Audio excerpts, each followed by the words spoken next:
예, 안녕하세요. 이주제 사회를 맡은 한국자동차환경협회 회장을 맡은 정종선입니다. 이주제가 어쩌면 오늘 학회에서 저는 더 큰 의미가 있다고 생각하는데, 제가 최근에 본 뉴스 중에 대한 상의에서 지난달에 100여 개 기업, 대기업 한 60곳, 그다음에 중소기업 한 40곳을 대상으로 ESG 경영 담당자들 대상으로 설문조사를 했는데, 한 60% 가까이가 아시는 것처럼 25년부터 2조 그리고 2030년부터 코스피 상장사들이 공시하도록 된 것에 대해서 굉장한 부담을 느껴서 1년 정도 좀 유예했으면 좋겠다. 그리고 한 2, 3년 동안 면책 기간을 좀 주었으면 좋겠다. 이런 조사 결과를 보면서 사실은 글로벌 시장의 변화는 더 사실은 무섭잖아요. 아시는 것처럼 ISSB가 S1, S2를 넘어서 이제 S3, S4도 앞으로 기준을 만들어서 발표하겠다는 거잖아요. 그럼에도 불구하고 우리들은 그런 인식을 가지고 있고 또 평가에 대한 기업들에 대한 평가에 대한 글로벌 스탠다드하고 맞춰서 우리 내부적인 아주 기준도 아직 크게 움직임이 없는 상태에서 오늘 이 주제는 굉장히 의미가 크다고 생각하고요. 그래서 우리 ESG 네트워크의 우리 김민경 씨 대표님 발표 듣고 우리 두 분의 토론자의 토론을 듣도록 하겠습니다. 예, 먼저 발표 부탁드리겠습니다. 예.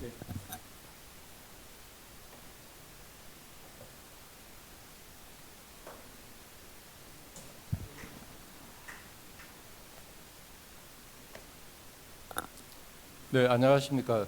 이번 발표를 하게 될 김경식입니다. 안녕하세요.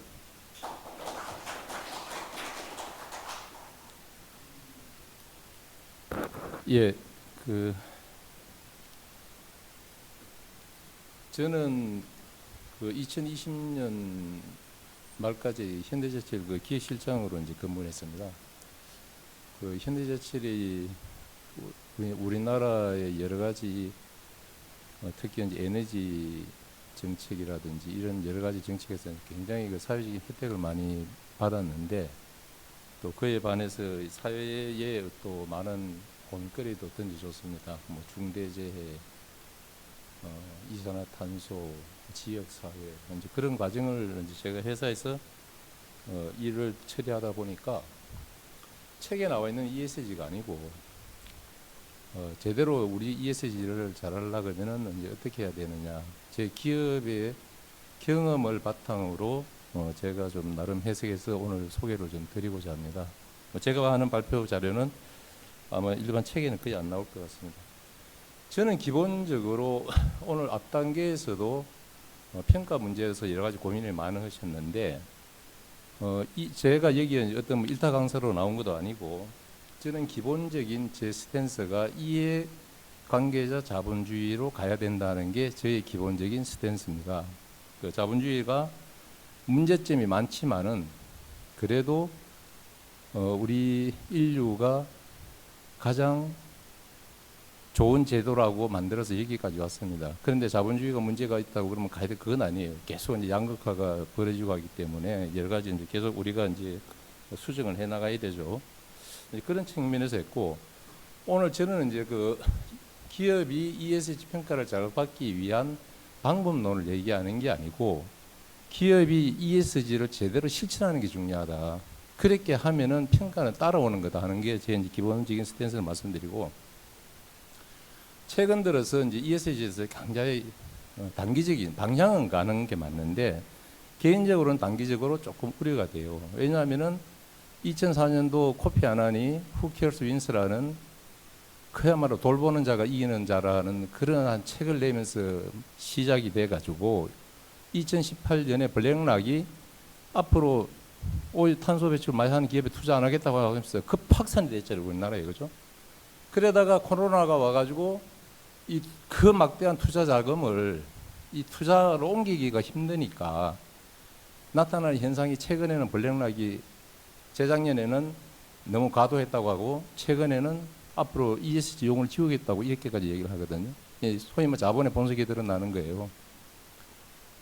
그러면 기업 입장에서 두 가지예요. ESG 걱정하는 게 투자자가 계속 돈을 빌려줄 거냐, 투자자가 계속 빌려줄 거냐. 두 번째, 소비자로부터 고객으로부터 외면받지 않을까.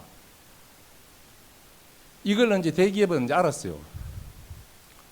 ESG를 대체할 능력이 있는 대기업은 알아가지고 어떤 현상이 일어나냐? 앞서갈 필요도 없고 뒤처질 필요도 없고 중간만 가자. 이게 현실이에요. 왜 그러냐? 블랙락이든 뭐든 간에 투자자들이 우리나라에 적어도 대한민국의 100대 기업이면 글로벌 기업이에요. 여기에 투자한 돈을 빼가지고 다른 데 투자할 데가 없어. 사실이에요, 그게. 그렇기 때문에 그걸 하면 대기업은 간파한 거예요. 그래서 이게 생각보다 안 간다는 게 제가 기본적인 걸 말씀드리고 제 말씀을 드리겠습니다.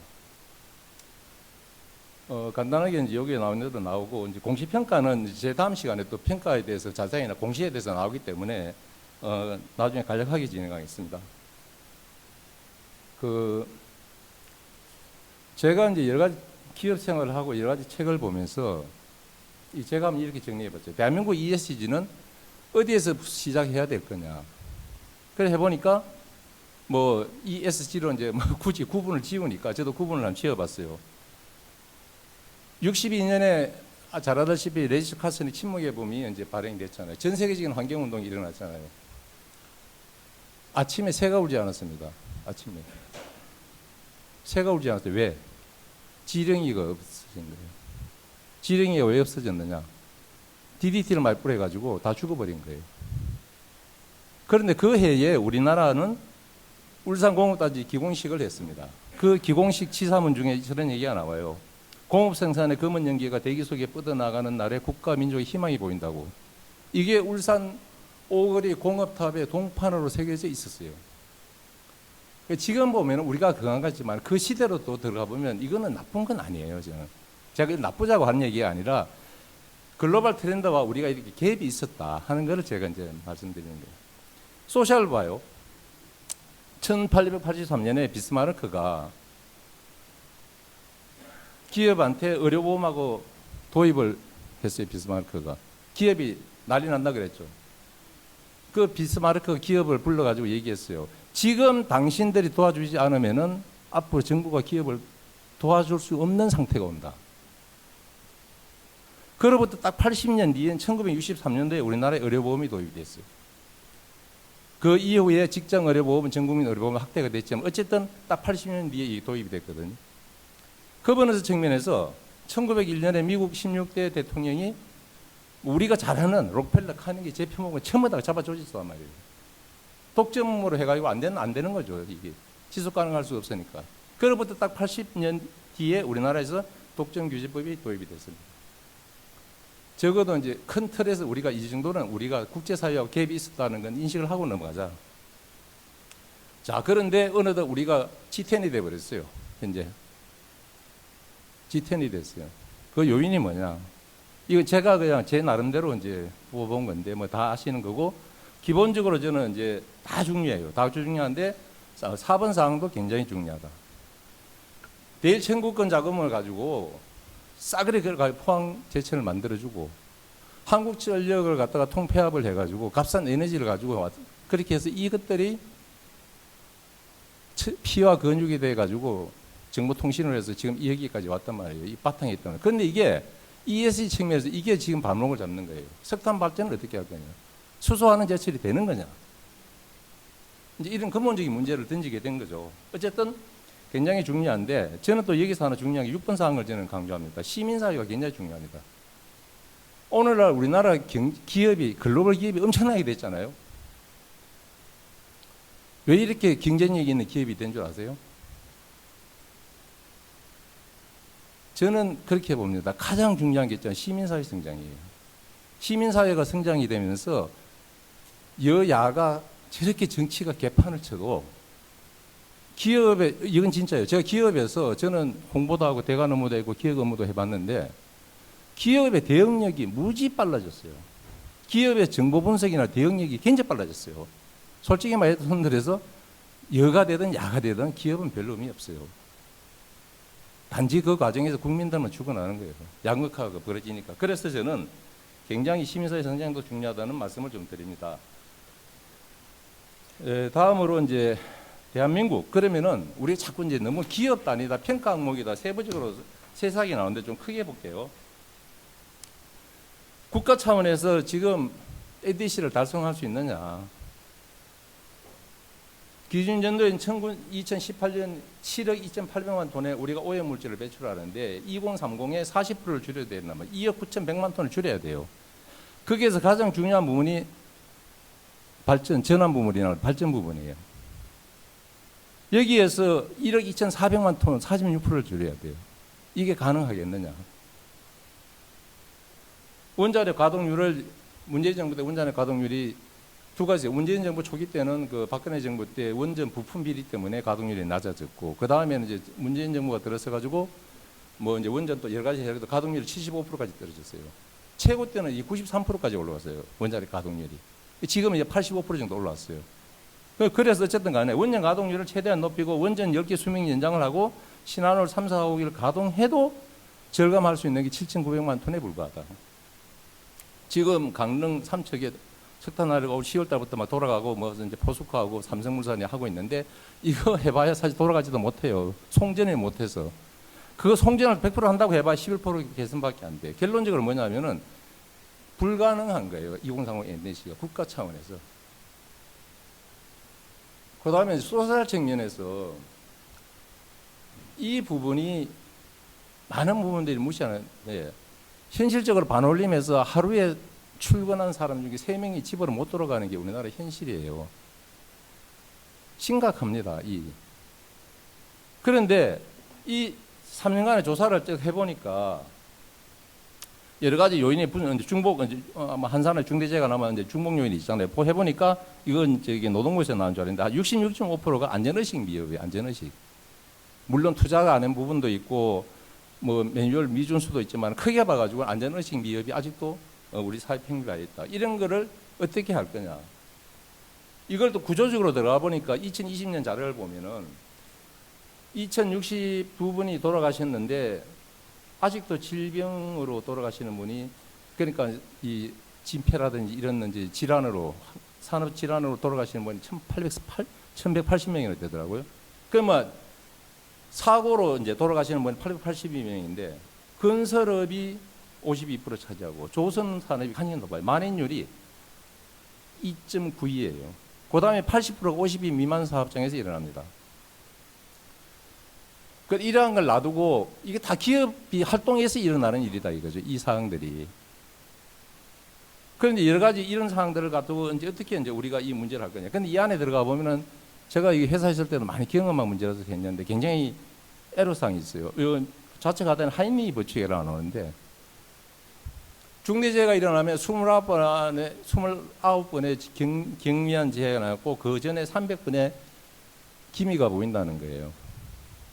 근데 이게 이제 왜 제가 여기서 소개를 하냐면은 우리나라 단체 협약상에 현대자동차 울산공장을 제외하고는 단체 협약상에 안전 미준수를 징계하는 규정이 없어요. 이게 현실이에요. 그러니까 300을 우리가 컨트롤을 못하는 거예요, 경영자가. 이런 상황에서 중대재해를 막을 수 있겠느냐. 그 다음에 어쨌든 현장에는 정규직, 비정규직 이 구조가 많거든요. 이 구조에서 비정규직에 대해서 회사가 어떻게 집중 못합니다. 불파 이슈 때문에. 굉장히 심각한 문제가 있다. 이 문제를 우리가 사회적 대한민국의 소셜로 어떻게 할 거냐. 그래서 이제 최근에 뭐 한국제강 대표도 이제 바지 사장이지만은 구속을 시키고 산표 모 회장님은 등기사가 아니면데도 우리가 검찰이 지금 기소하고 하는데 어쨌든 굉장히 지금 문제 중대재해가 문제다. 그 다음에 거버넌스에 있어가지고 뭐 여러 가지 있습니다. 뭐 거버넌스 국가 차원에서 뭐 국회의원 선거제도를 어떻게 할까 그런 것도 있지만 가장 제가 이제 기업 입장에서 봤을 때 노동시장 이중구조 문제를 어떻게 할 거냐. 80년대 우리가 그 산별노조로 가려고 하다 실패했어요. 산별노조 실패했는데 그때 정경련에서 반대를 했어요. 정경련에서.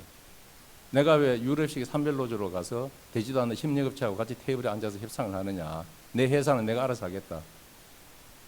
그렇게 해서 실패했어요. 이거. 그게 지금 나중에 이제 오늘날에 이제 민노총 기업 노조로 가면서 강경한 진압과 서로 갈등이 벌어도 오늘날 민노총으로 이제 탄생을 시킨 거 아닙니까, 그죠? 이 민노총에 지금 이중 구조가 지금 많이 있는 거 아니에요, 그죠? 그래서 민노총이 다 참여 거부 안 와요. 그러면서 최저임금위원회는 또 들어오고 또 노동자들이 모여가지고 기업 자기 월급주는 기업은 배제하고 정부하고 상대하겠다. 안 되는 거죠, 이렇게 해서는. 그러니까 이 문제는 어떻게 할 거냐.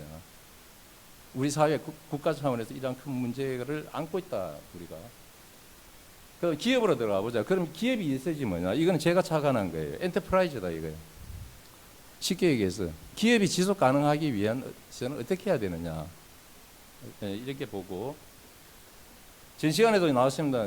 CSR, CSV, ESG 관계로 지금 왔습니다. 1970년대에 밀턴 프리드만을 중심으로 해가지고 소위 말하는 자유시장 경제 이익이 최선이랑 오다 보니까 이제 난리가 났잖아요, 그죠? 그래 되다 보니까 이제 우리가 사회적으로 나온 게 CSR이 나왔지 않습니까?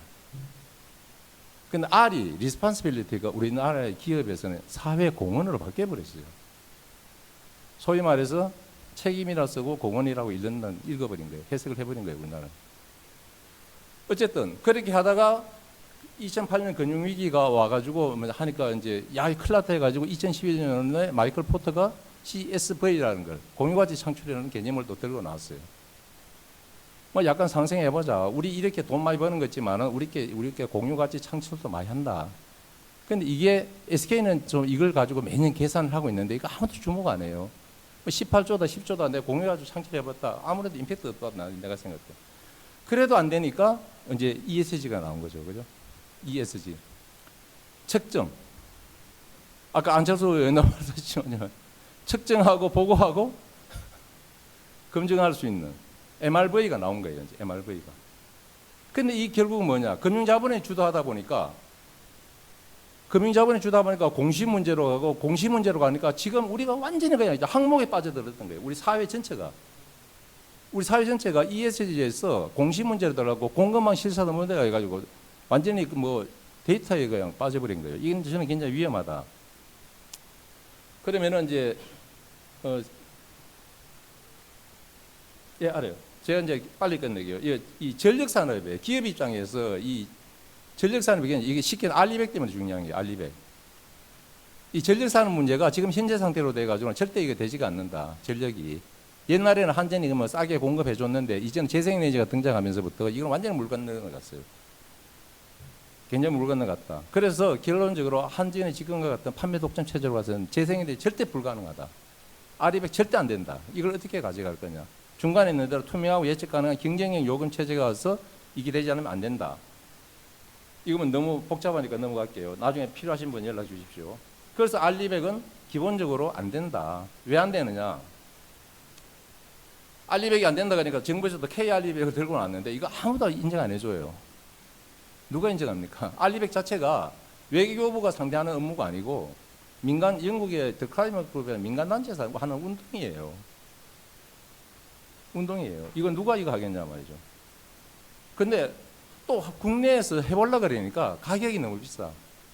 재생에너지도 절대적으로 부족한데 가격이 너무 비싸요. 이거. 왜 비싸느냐? 오른쪽 비고 가격 구성이 나왔는데 아까 뭐 복잡해서 설명하죠. S&P라는 그런 도매 가격 결정 구조에서 여러 가지 송배전료 뭐 세금 붙어가지고 송배전료가 재생에너지 송배전료가 배가 돼요. 배. 킬로와트당 20원이 아니고 40원이 돼버려요. 누가 재생에너지 삽니까? 없기도 없지만은. 그 다음에 재생에너지 할 것도 없어요. 왼쪽 그래프에 우리가 재생에너지 알리베라 결국은 뭐냐면은 이제 평가기관에서 스콥 1, 2, 3를 다 요구하잖아요. 삼성전자가 내 공장에서만 쓰던 재생에너지를 되는 문제가 아니고 내 협력회사, 내 공급망 시에서 전부 다 재생에너지를 써야 되는데 결국은 뭐냐면은 그 우리나라 재생에너지가 오른쪽에 보면은 2030의 목표를 달성이 21.6%인데 왼쪽에 있듯이 우리나라 전체 전력의 절반은 재생에너지를 하면 알리백은 불가능하다 국내에서. 그 다음에 요금 재견도 문제예요. 한전은 이 독점화되어 있고 한전은 기업이다 보니까 이 실제 현실이에요. GS, EPS가 LG전자하고 2% PPA 계약을 맺어 직접 그 재생에너지 공급 계약을 맺었어요. 그러면 나머지 98%는 LG전자의 98%가 그 평소에 쓰던 산업용 전기요금을 내면 되잖아요. 한전이 계산해 보니까 그러면 자기들이 손해야. PPA 요금제 테이블 따로 만들었어요. 삼성전자, LG전자 보고 너들은 이 요금을 적용해야 돼. 계산을 해보니까 1년에 몇 억 더 내게 되는 거예요. 이게 누가 합니까 이거를? 그래서 난리가 났죠. 그래서 계속 분기 유예하다가 지금은 계속 유예해 놓은 상태예요. 어쨌든 간에 한전 독점으로 인해서 이런 일이 벌어지고 있다. 여기서 무슨 아리백이 되겠느냐. 모든 나라가 다 전기는 경쟁체죠. 한국만 독점이에요. 그 다음에 미국의 여러 가지 경쟁과 독점 줄을 협의하기보다 경쟁한 지역이 훨씬 더 전기요금이 싸더라. 그 다음 소셜로 넘어가겠습니다. 기업이 ESG 보고서를 만들고 평가할 때 가장 애로사항을 느끼는 부분이 바로 이 소셜 부분이에요. 그런데 이걸 너무 어렵게 생각하시면 안 되고, 우리가 이게 소위 말하는 이 가치사슬 그래프가 있는데 맨 오른쪽에 이윤이 아니라 그 위에 인간 존중 가치라는 걸 하나 더 놓고 우리가 발상의 전환을 해야 된다. 그렇게 하고 이해관계자와 수기공론화 과정, 이게 중요해요. 내 협력사를 불러가지고 같이 윈윈하는 걸 찾고 협력하는, 이게 무지 중요하다. 꼭 중소기업 기술 빼먹을 때만 자꾸 회의 불러들이지 말고 이게 굉장히 중요하다는 말씀을 드립니다. 그러면 어떻게 해야 되느냐. 아까 유엔이 얘기한 17가지의 목표가 있고 169가지 세부 실천 목표가 있는데, 이거를 놓고 우리 기업과 이 17개 항목에 어떤 중첩되는 부분이 있는지 고민하면 저는 답이 나온다고 봐요. 자꾸 평가 기관에서 어느 항목을 배점 이런 거 신경 쓰면 절대 ESG 안 돼요, 이거는. 그런 식으로 이제 경영자들이 좀 해야 된다. 그 기업 현장에서 보면은 제일 애로사항이 이거예요. ESG는 기업이 자기가 가지고 있는 생태계에서 생태계의 이해관계자와 공존하면서 공공선을 추구하면서 같이 잘 먹고 살아야 되는데, 자꾸 그룹 기조실이라는 데서 획일적으로 지침이 날아온단 말이에요. 이거 안 돼요, 이거. 대표적인 게 지금 뭐 대그룹으로 좀 줄어들었지만 이 사회도 우리 허락받은 우리가 추천해준 계열사. 그 구성도 뭐 대부분 또 그렇지만은, 그래서 이러한 거는 그룹에서 이렇게 획일적으로 이렇게 해서는 절대 ESG 안 된다. 난 그룹에서 ESG 보고서 내는 것조차도 홍보용이에요. 아무 의미 없어요, 그거. 왜 내 그거를? 그건 안 된다. 더구나 낙하산이나 하지 말아라. 그 기업의 생태계를 존중해 줘야 된다. 요거는 이제 나중에 뒤에 중복되기 때문에 다시 요 빼겠습니다. 그래서 지금은 이제 이런 얘기가 나오잖아요. 매일경제 얼마 전에 나온 건데, 블랙록이 두 번째 있잖아요. ESG 빼먹겠다. 미국 더구나 보수당 이쪽에서는 오히려 뭐 ESG 뭐 펀드 빼겠다 이런 얘기가 이제 나오잖아요, 그죠? 제가 얼마 전에 이 삼성전자 하여튼 5개 기업 대기업의 ESG 분석 다 해봤어요. 해봤는데 솔직히 ESG 보고서 생색내기예요. 말만 번질해요. 말만 번질. 그래서 이 부분은 이제 뒤에 중복되는 거 빼고, 그래서 제가 했을 때 기업 경험에서 봤을 때 ESG 평가의 문제점은 첫째, 자본시장 ESG 평가에 너무 치중되어 있다. 이게 현실이에요. 이렇게 해서는 진정한 ESG가 안 된다. 고객들의 ESG 평가도 중시하는 가야 된다. 그 다음에 ESG 실천하는 것보다 공시평가에 대해서 온 기업이 지금 집중되어 있다고. 이것도 잘못된 거다. 또 그 다음에 EU를 제외하고는 거의 다 EU도 뭐 환경 쪽에 비중이 높지만은 뭐 미국이다 뭐 이런 데 나오는 거 보면 처음부터 환경 평가 위주로 가고 있다. 배점에 이런 것들이, 이거는 제가 봤을 때는 특별하게 있잖아요. 어떤 룰은 정해질 수가 있지만은 이거는 몇 점, 이거는 몇 점, 이거는 절대 불가능해요. 기업과 개인, 기업과 고객과의 문제고 기업과 투자자에 관한 문제지. 내 기업이 어떻게 나의 고객과 나의 투자자를 설득시키냐의 문제지. 아, 우리 이런 평가 기준에서 우리는 A 나왔는데요. 왜 대출 안 해줍니까? 안 된다는 얘기죠, 이거는. 뭐한 정량지표, 이 모든 거는요. 뭐 얼마 이상, 에스컬레이션이 없어요. 얼마 이하. 기준점만 오르거나 내리면은 똑같이 취급받아. 이게 무슨 분별력이냐 이거죠. 특히 소셜 분야에 가면 국가별로 너무 차이가 크다. 그래서 대응 방안은 뭐냐? 10년 이상 장기 시계열, 이걸 가지고 제가 5개 기업에 따져보니까 삼성전자에 유일하게 여성과 남성의 임금 격차가 10년치가 중간에 나와요. 아, 10년 전에 갭이 뭐 32%였는데 지금 뭐 25%까지 줄어들었다. 연차별로 줄어들었다. 앞으로 여성 고직급자를 늘려서 갭을 줄이겠다. 딱 한 군데 나오세요. 삼성전자. 그것도 뒤에 아펜디스에서 나온 게 아니고 본론 설명에서. 이거 모든 항목이 이렇게 가져야 돼. 좋든 말든. 그 다음에 내가 탄소를 얼마 줄이고 에너지를 얼마 줄이고 뭘로 하겠다 하면은 세계 최고의 베스트 프랙티스를 목표를 하든지 아니면 스스로 목표를 해놔놓고 우리의 목표는 저기인데 현재 우리 수준은 여기다. 이 갭을 표시해 줘가지고 우리가 어떻게 가 있다는 걸 알려줘야 되잖아. 진도를 보여. 이거 없어요 지금. ESG 보고서 아무 데도 없어 이거. 이게 무슨 놈의 ESG 보고서냐는 거예요. 다양한 이해관 포용성 데이터를 제공해 줘야 돼요. 장애인 법제 3.1% 되게 했어요. 거의 다 안 찍혀요. 삼성전자 1.6%예요. 그런데 삼성전자는 그게 숫자가 원체 많으니까 빵 만드는 사회적 기업을 만들어 가지고 장애인들 빵 만드는 기업을 만들어서 그거는 법에서 인정해 줘요. 그런 식으로 하겠다. LG화학 설명도 없어요. 신학철 부회장이 보고서에다가 막 우리는 뭐 사회 다양성 포용하고 그 보고서 안에 따로 사인까지 해가지고 널찍이 해놓고 장애인은 1.6%인가? 이게 현실이에요. 그다음에 데이터 간의 인과관계를 입증해야 된다. 내가 남녀 간의 임금 격차를 줄이는 거 좋아. 그런데 이제는 앞으로 이제 협력해서 임금 데이터까지 표시해 줘야 돼요. 솔직히 많은 대기업들이 협력해서 임금 뺏어 가지고 내 많이 더 준 거 아닙니까? 안 돼요, 이거 앞으로. 이런 것도 난 같이 표시해야 되는데 그렇게 하면 어떻게 되느냐? 그다음에 자본시장 ESG 평가도 중요하지만 고객들의 ESG 평가도 중요하다. 말씀을 드리고 그러면 어쨌든 간에 오른쪽에 뭐 활동영역 대기업 중견기업 중소기업 있고 환경 막 기업 입장에서 보면 뭐 시민단체 이니시티브 기업 입장에서는 사실 미칠 지경이죠. 미칠 지경이에요. 그래서 여기 있듯이 룰을 정해줘야 된다. 주무부서는 누가 하고 공시주관은 누가 할 것이며 검증을 하고 인증을 할 것이냐 기업별로 따라가 이제 평가 요소의 배점을 어떤 뭐 지침이 아니라 룰을 정해줘야 된다 하는 게 제가 봤을 때는 굉장히 중요한 문제들을 말씀드리고 어쨌든 이거는 제가 그냥 이 두 책에서 제가 해석을 하는 건데 왼쪽 그림은 그 창조적 파괴 힘이라는 책에서 나와요. 사회가 창조적 파괴라는 국가와 시장과 시민사회가 서로 안정된 균형을 가져가야 된다. 서로가 감시하고 견제하고 치유해줘야 된다. 그래야만이 이게 ESG가 될 수 있다. 오른쪽에 있는 거는 뭐 우리한테는 저 국가는 왜 실패하는가라는 그 책으로 유명한 분의 책에 나오는 좁은 해랑이라는 책에 나오는 건데 왼쪽 축에 있듯이 국가가 걸리기 있으면 독재 국가가 되고 시민사회가 너무 힘이 세면 무정부 상태가 된다. 이 중심축의 해랑을 누가 만들 거냐. 그분은 지적 안 했지만 저는 이게 기업이라고 생각해요. 그래서 결론적으로 자본주의는 자기 진화 과정인데 욕망은 자극을 시켜줘야 돼요. 그러면서 탐욕은 억제해야 된다. 이걸 할 수 있는 게 뭐냐. 기업, 언론, 시민단체가 긴장된 균형을 가지고 갈 수 있는 그런 평가가 중요하다. 예, 이상입니다.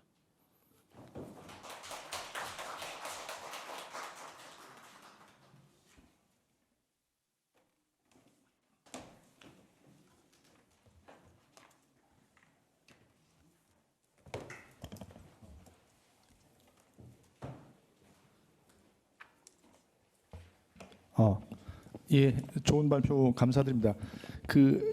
저희가 시간이 당초 계획보다 한 10분 정도씩 늦어지고 있어서 이 주제 끝나면 브레이크 타임이기 때문에 브레이크 타임을 조금만 줄이고 그래서 5분만 더 사용하도록 하겠습니다. 누가 뭐래도 그래도 ESG의 중심은 기업이라고 생각합니다. 아마 기업 현장에서 직접 현장을 뛰시고 경영을 하신 우리 김기영 대표님이 오늘 발표해 주신 것은 아마 말씀하셨듯이 정말 또 다른 관점에서 굉장히 냉철하게 ESG를 접근해야 되는 거에 대한 우리한테 많은 시사점을 주고 계시는 것 같습니다. 그래서 앞으로 우리가 그 기업의 ESG 평가나 제반 등등을 할 때 우리가 또 어떤 것들을 고려해야 되고 또 기업의 부하는 줄여주면서 ESG가 뭔가 진화하는 우리 사이에 어쨌든 공동체로서의 역할을 좀 할 수 있도록 하는 그런 노력들은 굉장히 중요한 것 같습니다. 그래서 오늘 두 분의 토론을 듣도록 하겠습니다. 한 5분에서 한 7분 정도 요약해 주시면 고맙겠습니다. 우리 먼저 그 숙명여대 이승인 교수님한테 마이크를 옮기겠습니다. 네, 안녕하세요. 숙명여대 이승은입니다. 워낙 발표자님께서 어떤 언론이나 그 미디어 계통에 대해서 컬럼도 쓰시고 또 오늘 발표를 통해서 많이 배웠음을 또한 감사드리고요. 물론 기업은 혁신의 대상이 아니라 어떤 그러니까 주체가 되어야 된다는 그 ESG의 어떤 그 전반적인 그런 것에 대해서는 동의를 많이 하고요. 저는 오늘 국회 세미나가 바람직한 방향 아니겠습니까? 그래서 결국은 목표보다는 방향이다. 빠르게보다는 바르게 하는 것이 중요한가 아니라는 그런 명제로서 시작을 하도록 하겠습니다. 어떻게 보면 우리가 언제부터 ESG라는 그런 개념과 그런 화두가 기업, 사회 또한 어떤 국민들의 굉장히 많이 광풍이 일어나고 있는데요. 오래전에 어떤 사회의 어떤 그런 원리를 작동하는 그런 원리를 파악하기 위해서 사회 계약론을 완성한 루소의 개념을 한번 살펴보도록 하겠습니다. 루소는 우리 조상들이 동물의 왕국, 힘의 어떤 원리가 아니라 어떤 그 변화에 적응을 잘하는 다양성에 있는 그런 인간의 진화, 적자 생존들의 동물과 경쟁하는 것이 아니라 낮에는 사냥을 하고 밤에는 모닥불을 피워서 우리가 그 안에서 서로 독려하고 서로를 함께 지켜주는 울타리라는 그런 법을 만들었다는 그런 어떤 사회 계약론을 완성해 왔습니다.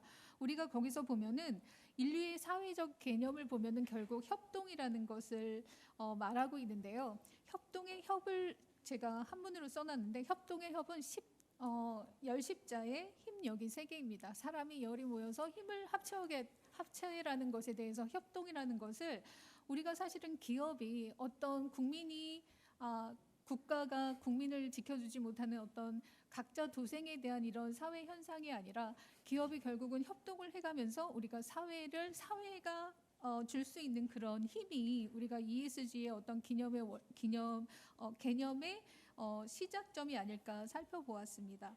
결국은 우리가 이것이 협업이라는 어떤 사회 구성 원리를 우리는 인류는 진화하면서 계속 발전해 왔다고 말할 수 있는데요. 우리 이런 사회 공동체 안에서 지금 우리가 끊임없이 어떤 인류에 대해서 보여지는 가뭄과 홍수, 그다음에 한파, 또 말할 수 없는 그런 피해가 있었던 산불을 통해서 그런 기상 이변이 빈번하게 일어나고 있는데요. 결국은 기후 우울증이라는 요즘 되게 사회적인 그런 신조어들이 생기고 생태 심리학이 주목받고 있는데 결국은 기후 우울증, 생태 불안, 생태적인 슬픔, 그다음에 우리가 어떤 정말 막연하게 생각했던 어떤 노스텔지어가 아니라 솔라스텔지어라는 새로운 용어와 개념들이 우리 사회 전반적으로 그런 현 세대가 안고 있는 그런 딜레마가 아닐까 생각합니다. 그런데 이 용어들은 대부분 사전에서 정의되고 있지 않은 그런 단어들인데요.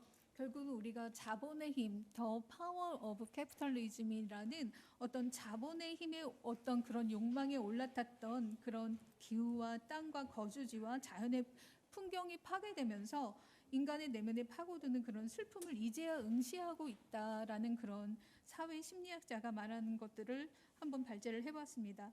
그런데 지금 이런 세대적인 공동의 책임으로 도화선이 될 ESG는 현 세대와 미래 세대 간의 어떤 간극을 최소화하기 위한 솔루션이 될 것인가? 이것이 우리들의 어떤 질문에 대한 출발점이라고 생각합니다. 말씀하신 것처럼 우리가 기업의 건강한 생태계를 형성하고 우리가 그것을 위해서 평가라는 부분에 대해서 이렇게 토론을 하고 있는데요. 사실은 ESG의 평가의 지표가 너무나 난무하게 있기 때문에 어떻게 보면은 평가를 또 평가하는 그런 넌센스가 이루어지고 있는 것도 사실입니다.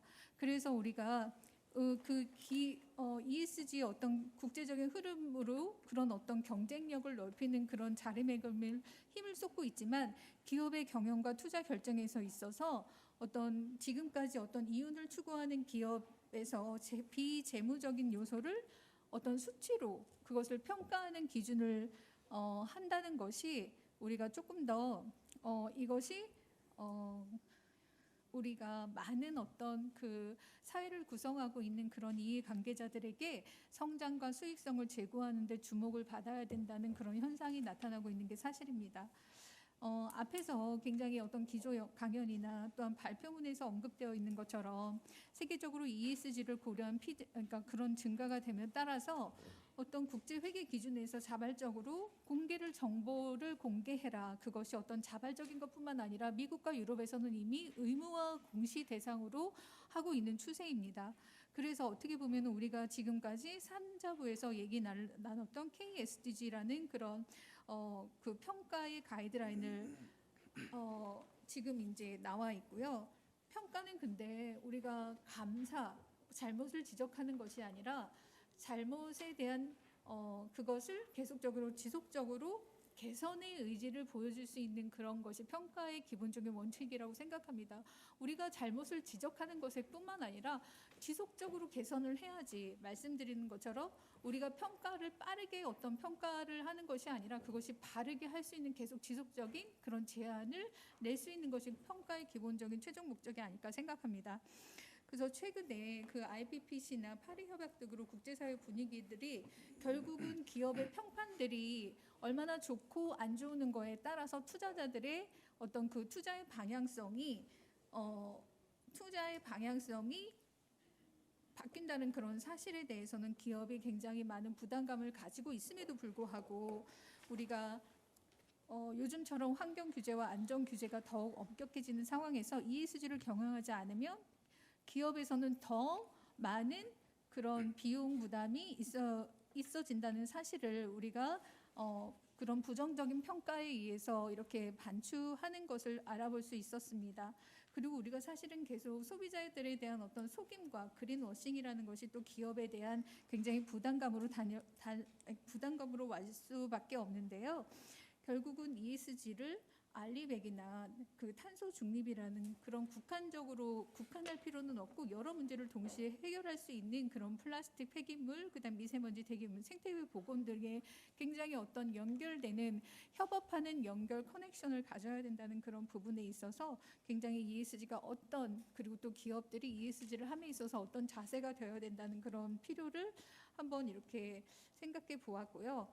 지난해 정말 우리 우크라이나나 러시아의 어떤 전쟁의 도미노 현상으로 인해서 흔들리는 그런 발표자들께서 말씀하신 것지만 그 투자자들이 흔들리는 그런 모습들을 볼 수가 있었는데요.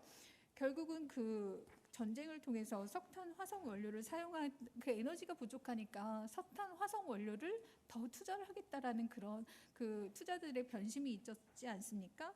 그래서 결국은 이런 것들뿐만 아니라 그런 어떤 중간중간에 있는 그런 변수에 우리가 ESG의 방향이 흔들리는 것이 아니라 목표는 조금 더딜지라도 우리의 건강한 기업의 생태계 문화를 발전할 수 있는 그런 기업의 어떤 리더의 어떤 확고한 의지라든지 아니면은 기업의 이해관계자들을 좀 더 확산할 수 있는 그런 위원회가 별도의 강력한 권한을 줘야 된다는 그런 것들을 제안해 봅니다. 그리고 저는 학교에 있다 보니까 저희 이제 학생들 이제 개강을 했는데 저희 학생들한테 이제 그 ESG의 생태계라는 과목을 그러니까 신설을 하면서 기업의 모니터링을 이렇게 발족을 해서 기업의 모니터를 많이 해보았습니다. 그래서 그런 사례들이 굉장히 저 또한 많이 공부가 되었는데요.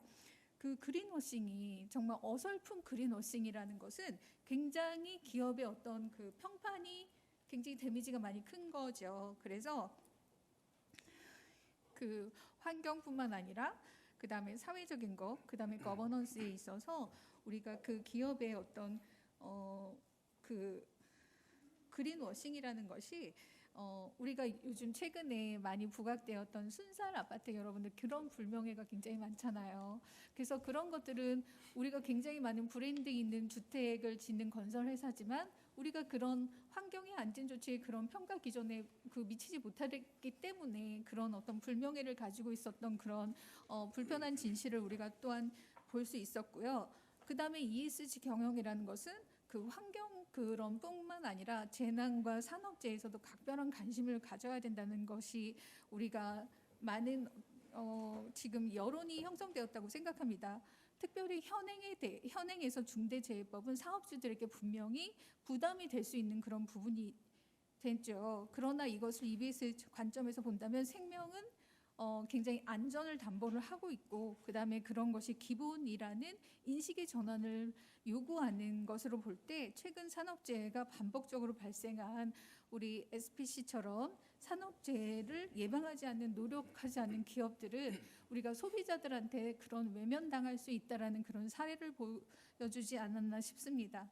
그다음에 또 우리가 자주 이용하는 실명을 거론해서 조금 안 됐지만 스타벅스 코리아나 SC 컴퍼니 경우에도 커피 찌꺼기를 100% 재활용하겠다고 이렇게 선포하였지만 결국은 그것에 대해서 프로모션을 통해서 우리가 썸머 캐리어라는 그런 가방을 이렇게 프로모션을 했는데 그 가방에서 포름알데히드라는 굉장히 환경 위해 물질이 나왔어요. 그런 부분에 있어서는 우리가 정말 좋은 어떤 기획을 가지고 우리가 기업들이 경영을 선포했지만 그런 어떤 이미지 관리에서 분명히 실패했다라는 그런 사회적 이슈를 얻게 되었습니다. 그리고 결국은 ESG는 기업, 그러니까 기술과의 대화가 끊임없이 연결되어야 되는 그런 부분도 있고요.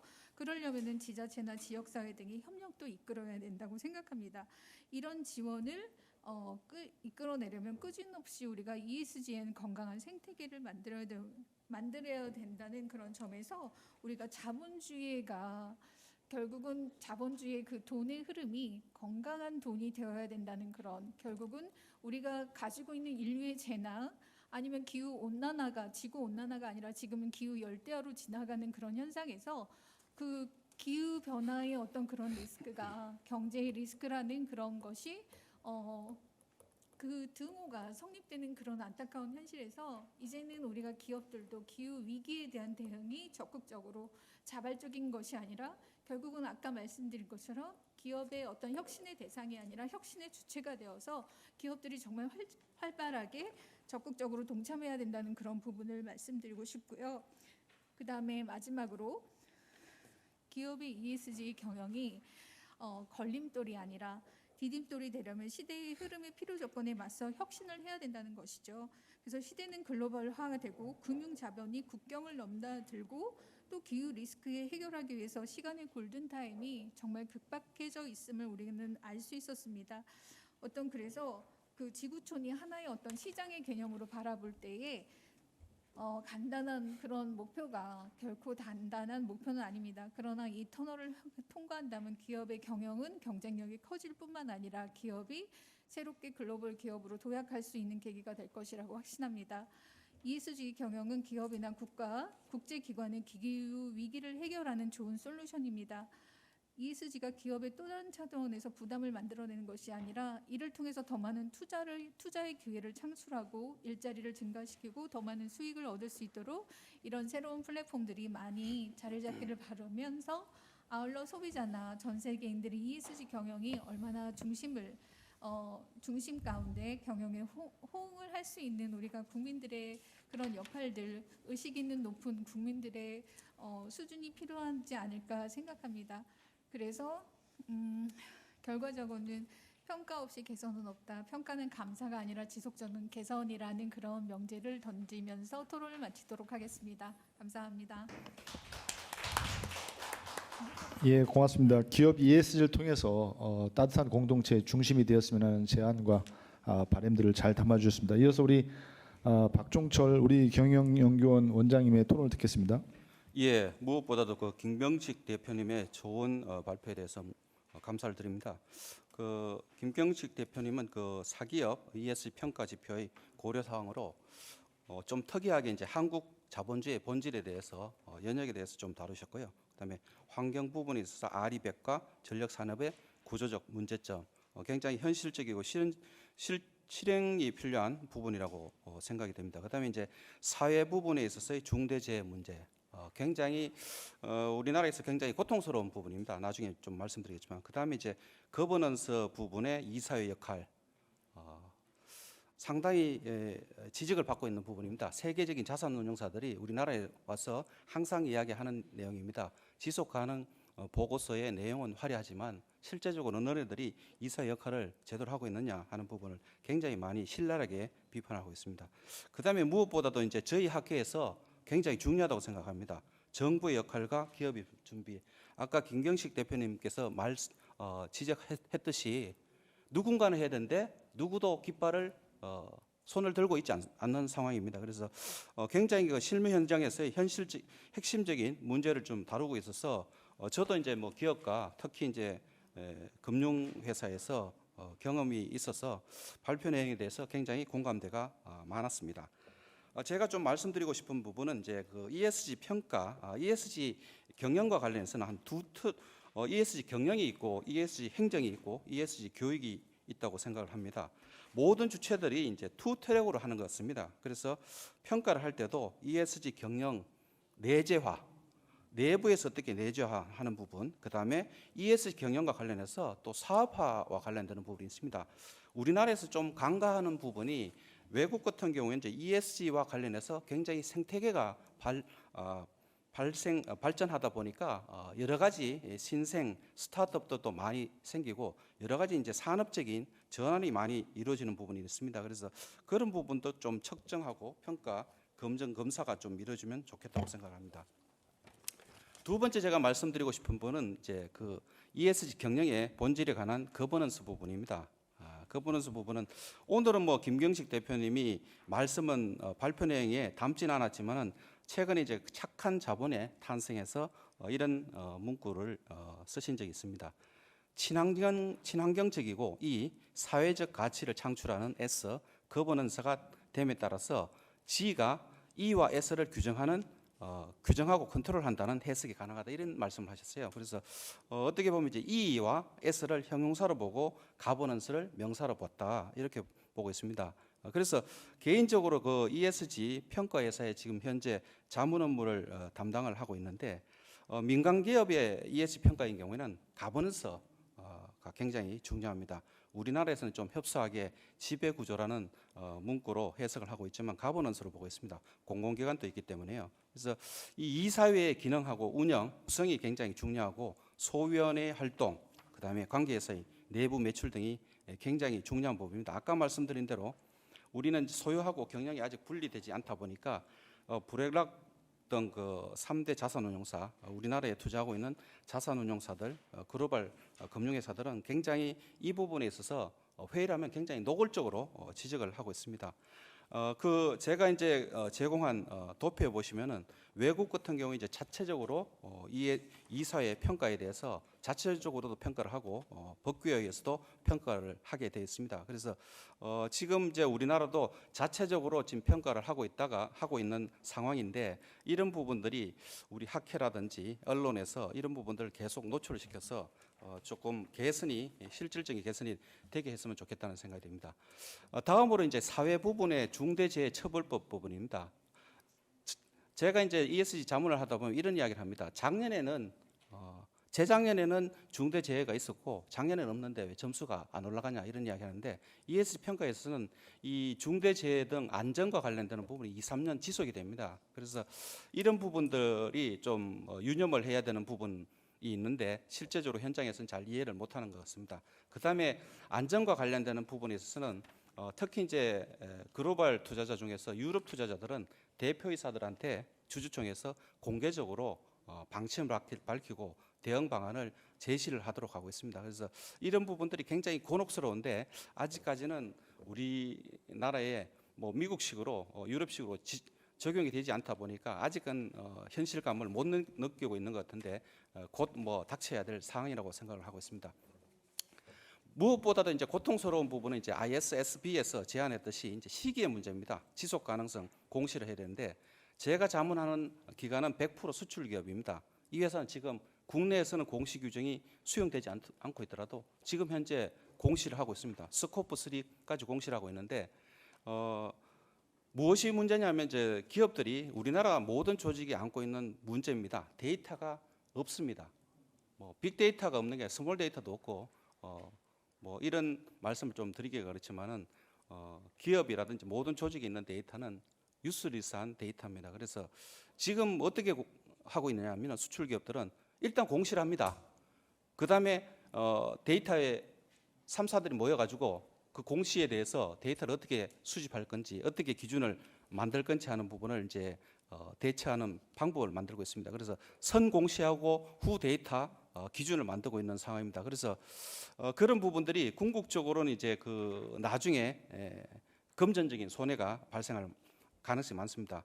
특히 아까 김경식 대표님이 지적했듯이 지속 가능 경영 보고서는 지금 기업들이 아직도 홍보 활동으로 인식을 하다 보니까 내년에 잘하겠다, 후년에 잘하겠다 이렇게 하고 있는데 궁극적으로는 금전적으로 손해를 당할 가능성이 많습니다. 그래서 우리 학회라든지 언론에서 이런 부분에 있어서는 좀 정밀하게 좀 혼내는 논조로 조금 지적을 좀 해야 되는 거 아니냐 생각이 듭니다. 마지막으로 제가 좀 말씀드리고 싶은 거는 아까 김경식 대표님도 화두를 던진 부분입니다. 정부의 역할과 기업의 준비.